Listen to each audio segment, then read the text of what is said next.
From the clash of ancient shields to the roar of modern artillery, humanity's story is etched in conflict. Every battle, every skirmish, every strategic masterstroke has carved its mark upon the world we know today.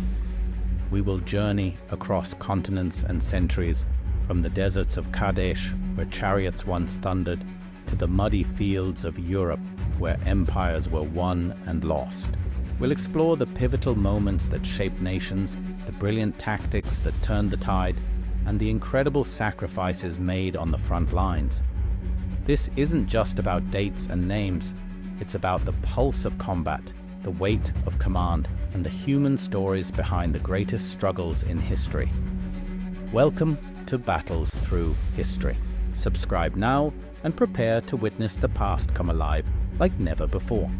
Picture this: the 10th year of the Peloponnesian War. The two titans of ancient Greece, Athens and Sparta, are bleeding each other dry in a brutal, seemingly endless conflict. No one is winning.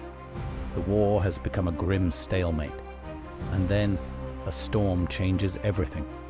An Athenian fleet, heading not for glory, but for a routine mission to Corfu, is battered by a sudden gale and blown off course. They're forced to seek shelter on a desolate, rocky finger of land sticking out from the enemy's own coastline, a place called Pylos. For most commanders, this would be a disaster. They were deep in Spartan territory, vulnerable and far from home. But the Athenian general on board, a man named Demosthenes, saw something different. He wasn't the famous orator, but a brilliant military strategist. Staring at the natural harbor and the commanding heights of the headland, he realized they hadn't stumbled into a trap, but onto a golden opportunity. He immediately gave the order, "We're not leaving. Fortify this position. We're building a fort right here in Sparta's backyard." His soldiers grumbled. This wasn't the plan, but they obeyed.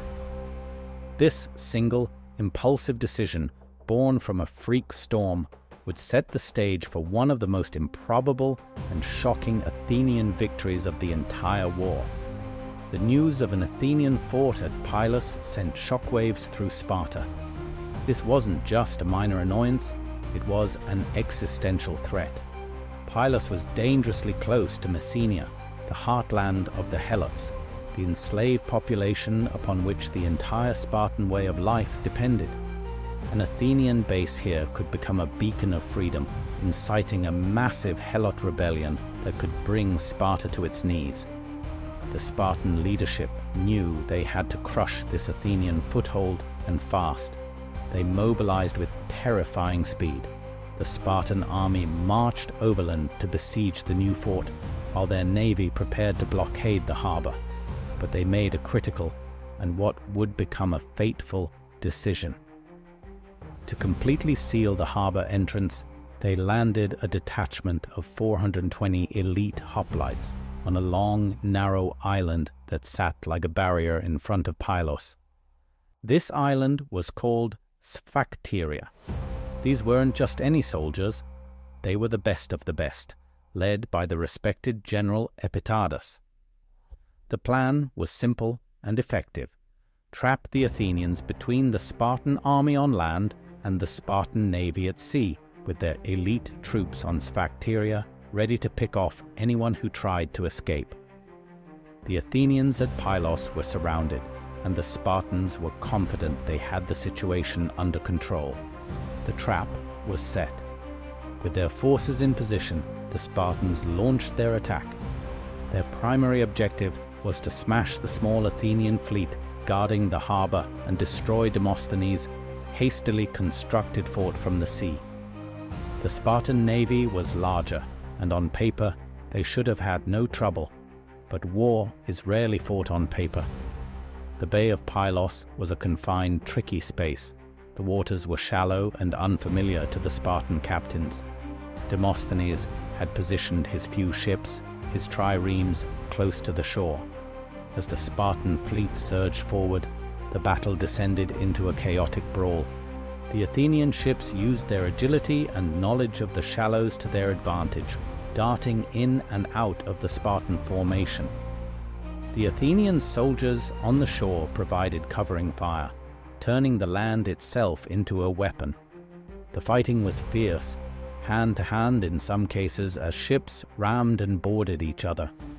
Just as the battle reached its climax, the main Athenian fleet, the one that had continued on its original mission, returned, having been urgently recalled. They sailed straight into the bay and smashed into the Spartan line. The already struggling Spartan fleet buckled and then broke completely. The Athenians chased them down, sinking some ships and capturing others. The naval Battle of Pylos was over. The Athenians had won a decisive victory against the odds. But the most significant consequence of this victory wasn't the ships they had captured. It was the 420 Spartan hoplites who were now watching in horror from the island of Sphacteria. The world had just turned upside down for the Spartans. Their plan was in ruins, their navy was defeated, and the victorious Athenian fleet now controlled the waters around Pylos. This meant the 420 elite hoplites on Sphacteria were no longer a key piece in a brilliant trap. They were the ones who were trapped. They were completely cut off from the mainland, with no hope of reinforcement or resupply. For Sparta, this was a catastrophe of unimaginable proportions. These 420 men, including over 100 full-blooded Spartiates, were the product of a brutal, lifelong training system. They were quite simply irreplaceable. Losing them would be a military and demographic disaster. The Spartan warrior ethos was clear: return with your shield or on it. Surrender was not an option. Yet, faced with the slow starvation of their finest soldiers, the Spartan government did the unthinkable. They sent envoys to the Athenians and requested an immediate armistice. They wanted to negotiate. The hunters had become the hunted, and for the first time in the war, Sparta was forced to beg for terms. The negotiations were a tense affair. The Spartans offered peace, a formal end to the war, in exchange for the safe return of their men on Sphacteria. It was an incredible offer, one that could have ended years of bloodshed. But in Athens, a new political star was on the rise. His name was Cleon. A charismatic and aggressive populist, Cleon saw this not as an opportunity for peace, but as a chance for total victory. He argued that the Spartans were desperate, and that Athens should press its advantage. He convinced the Athenian assembly to reject the Spartan offer and demand harsher, more humiliating terms. The Spartans refused, and the negotiations collapsed. So, the standoff continued. For weeks, then months, the 420 Spartans withered away on Sphacteria. The Athenians maintained a tight blockade, though a few daring Spartan sympathizers managed to smuggle tiny amounts of food to the island at night. Back in Athens, the public was growing impatient. Cleon had promised a swift resolution, and now he was being blamed for the stalemate. In a heated assembly meeting, Cleon, trying to deflect criticism, recklessly boasted that if he were in command, he would sail to Pylos and capture the Spartans within 20 days. His political rivals, seizing the opportunity to humiliate him, immediately moved to grant him the command. Cleon was horrified.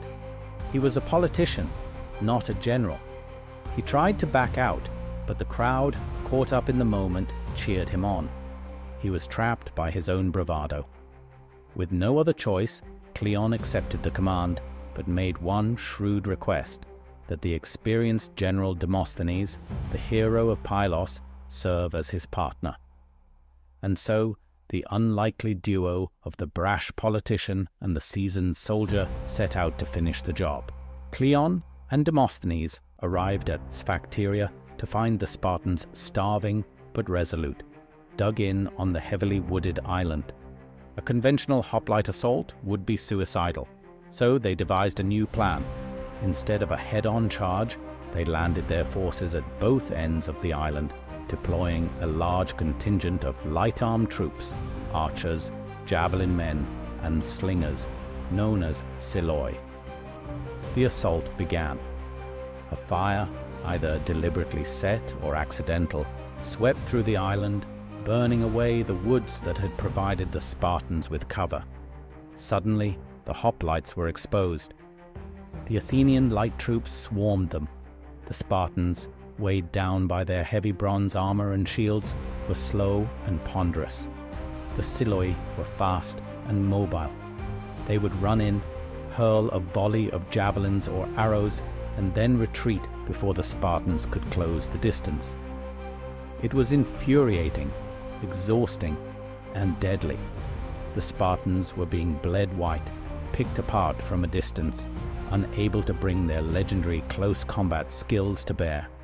They were slowly herded into a final, small, fortified position at the northern end of the island, surrounded and completely overwhelmed. The Athenian commanders surrounded the exhausted remnants of the Spartan force. Their commander, Epitadas, was dead. Their second-in-command was severely wounded. They were out of options. An Athenian herald approached and called out, asking if they wished to surrender to the Athenians, and then the moment that sent a shockwave across the entire Greek world. The Spartan commander, Styphon, asked for permission to consult with the Spartan generals on the mainland. A messenger was sent. The reply came back swift and simple. The Lacedaemonians bid you to decide for yourselves, so long as you do nothing dishonorable. Faced with annihilation, the surviving Spartans made their choice. They threw down their shields. They surrendered. It was an act that was supposed to be impossible. Spartan soldiers did not surrender, but they did. 92 of them were taken prisoner, including over 120 of the elite Spartiate class. The capture of the Spartans on Sphacteria was more than just a military victory for Athens. It was a profound psychological blow to Sparta. Their myth of invincibility was shattered. The prisoners were paraded through Athens and held as valuable bargaining chips. Their very existence forced Sparta onto the defensive for years, terrified that Athens would execute them if Sparta made any aggressive moves. The unplanned landing at Pylos, born from a storm and the quick thinking of one general, had completely altered the course of the Peloponnesian War. It proved that even the most formidable warriors in the world could be defeated by strategy, circumstance, and the refusal to follow the old rules of war. Thank you so much for watching. If you found this story of ancient strategy and shocking twists as fascinating as I did, please consider hitting that like button and subscribing to the channel for more deep dives into history's greatest battles. We'll see you in the next one. Thank you for journeying with us through the echoes of history's most pivotal battlefields. We hope this exploration into the past has been as insightful for you as it was for us to create. If you enjoyed this deep dive, please show your support by hitting that like button. It truly helps us out. Share this video with any fellow history buffs you know, and if you haven't already, subscribe to our channel, Battles Through History, for more epic tales. Don't forget to ring the notification bell so you'll be the first to know when we march into our next chapter. We love hearing from you, so drop your thoughts in the comments below. Until next time, keep the spirit of exploration alive.